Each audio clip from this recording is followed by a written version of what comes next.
บายดีเนาะข้าพเจ้าสื่อเท่าไก่แก้วพรหมบุตรซึ่งมีแรงบันดาลใจเริ่มต้นตะบิดแมน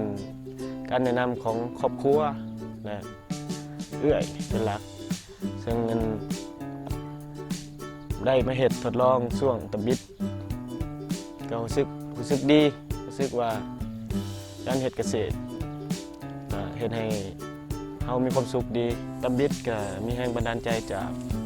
เอื้อยอ้ายเรื่องตะบิดเลยจึงได้เข้ามาเฮ็ดเกี่ยวกับ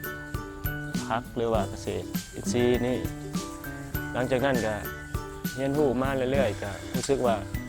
การเฮ็ดเกษตรอินทรีย์ก็บ่ยากแล้วก็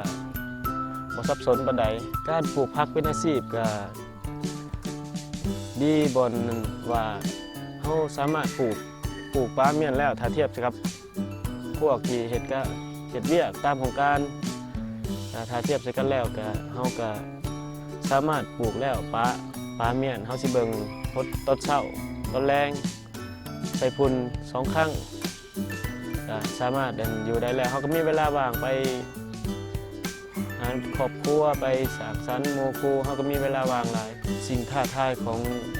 องเฮาอยู่ในสวนแห่งนี้ก็คือว่าสภาพแวดล้อมมื้อมันสภาพแวดล้อมมันเปลี่ยนแปลงไปตลอด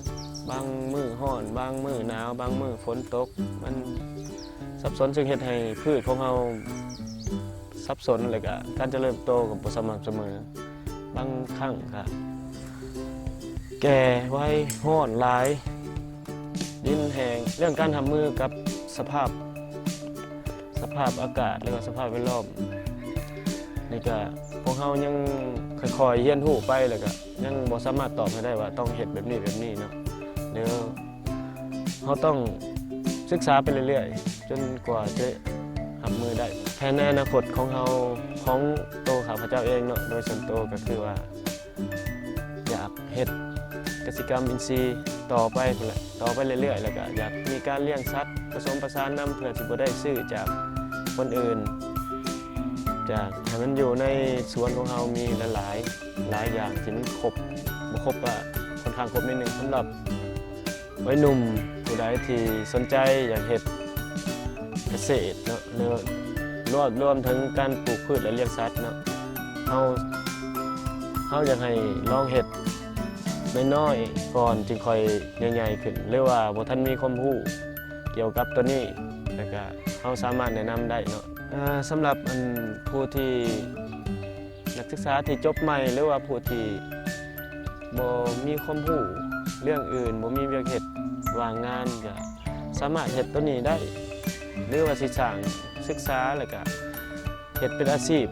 เป็นของตัวเองเลยเช่นว่าสมมุติเฮ็ดเป็นของตัวเองเลยก็มีตลาดรองรับอยู่แล้วเพราะว่าคุมื้อนี้คนเฮาก็เริ่มสนใจสุขภาพหลายซึ่งเหมาะสมสำหรับการที่ยึดถือเป็นอาชีพสำหรับผู้ที่วางเวียกหรือว่าผู้ที่มีเวลาว่างจากเวียกงานก็สามารถเฮ็ดได้นะขอขอบใจ